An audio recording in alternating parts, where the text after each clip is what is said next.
बच बारस की कहानी। एक गांव में एक साहूकार रहता था जिसके 7 बेटे और बहुत सारे पोते थे। साहूकार बहुत ही दयालु व्यक्ति था। वह अपने गांव के लोगों की बहुत सहायता किया करता था।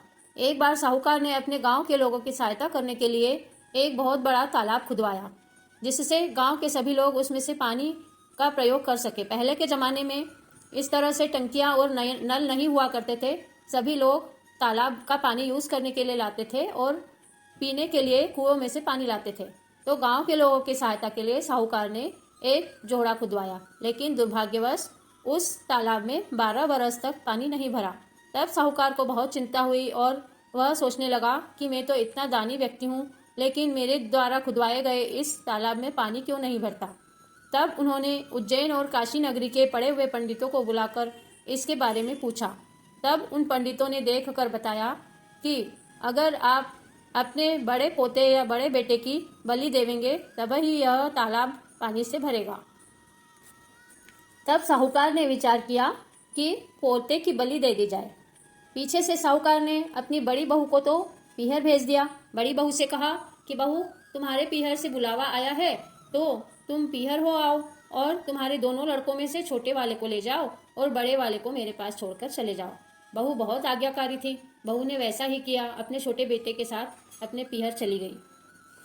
बहू के पीहर जाने के बाद पीछे से साहूकार ने अपने बड़े पोते की बलि दे दी। तब बिजलियां चमकने लगी, बादल गरजने लगे और बहुत तेज झमाझम बारिश होने लगी। बहुत तेज बारिश होने से जोहड़ा लबालब जल से भर गया और गांव में चारों तरफ खुशियां छा गई। जब बजबारस आई तो गांव के सभी लोग इकट्ठे होकर साहूकार के पास आए और बोले कि चलो हम सब मिलकर जोहड़ा पूजेंगे। तब साहूकार और साहूकारनी ने जोहड़ा पूजने का उत्सव रखा और बजबारस के दिन गाजे बाजे से जाकर जोहड़ा पूजने लगी। जब साहूकारनी जोहड़ा पूजने जाने लगी तो अपनी दासी से बोली कि दासी, तुम गेहुला और धानुला को रांध लेना। दासी ने सोचा कि मालकिन मुझे ये क्या बोल गई है कि गेहुला और धानुला ने रांध लेना। गेहुला और धानुला गाय के बच्चों के नाम थे, लेकिन दासी ये काम करने के लिए बिल्कुल भी राजी नहीं हो रही थी और मन में दुखी हो रही थी कि मैं कैसे गाय के बछड़ों को मारकर और हांडी में रांध लूं। लेकिन एक तरफ दासी डर भी रही थी कि अगर मैंने नहीं बनाया तो मुझे मालकिन डांटेगी। ऐसा सोचकर बहुत कट्ठा मन करके दासी ने दोनों बछड़ों को मार कूट कर हांडी में रांध कर रख दिया। साहूकार और साहूकारनी ने गाजे बाजे से जोहड़े की पूजा की और उस समय साहूकार के बड़े बेटे की बहू भी पीहर से जोहड़ा पूजने के लिए आ गई। जोहड़ा पूजने के बाद जब सभी लड़कों को तिलक करके मिठाई देने लगे तो जिसकी बलि दी गई थी वो भी गारे गोबर में लिपटा हुआ जोहड़े में से निकलकर बाहर आया और बोला कि मुझे भी तिलक निकाल कर मिठाई दो। तब साहूकार और साहूकारनी थर थर कांपने लगे और बहुत शर्मिंदा होने लगे। तब बड़ी बहू ने पूछा कि सासू जी, मेरा बेटा इस जोहड़े में से कैसे बाहर निकल रहा है।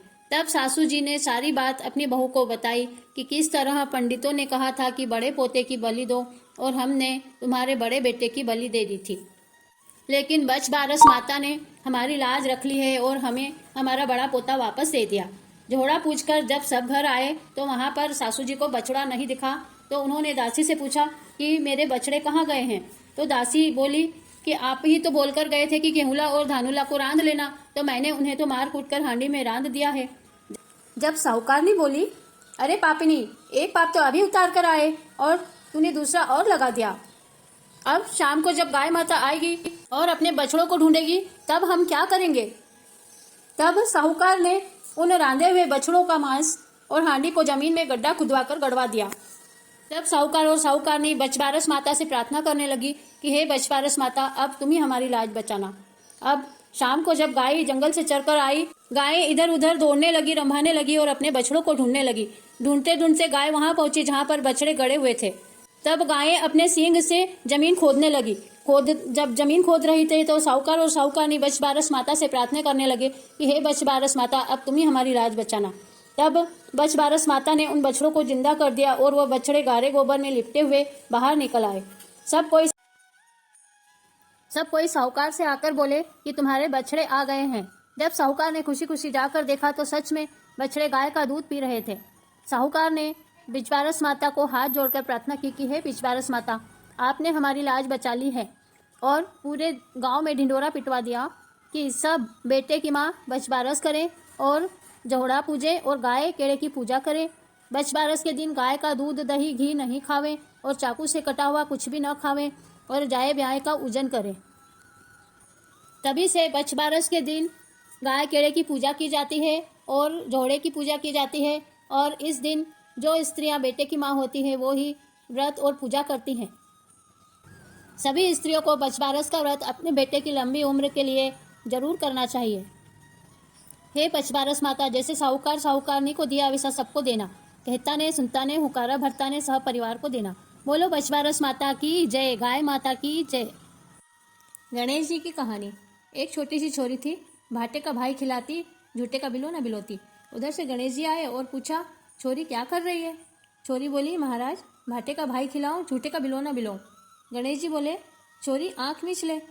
लड़की ने आंख मीचते ही सच्ची का भाई हो गया, सच्ची का बिलोना हो गया। थोड़ी देर में गणेश जी खेलते कूदते आए।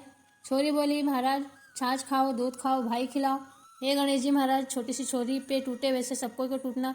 कहता ने सुनता ने हुकारा भरता ने बोलो गणेश जी महाराज की जय। कहानी अच्छी लगी हो तो जल्दी से मेरे चैनल को सब्सक्राइब कर लीजिए।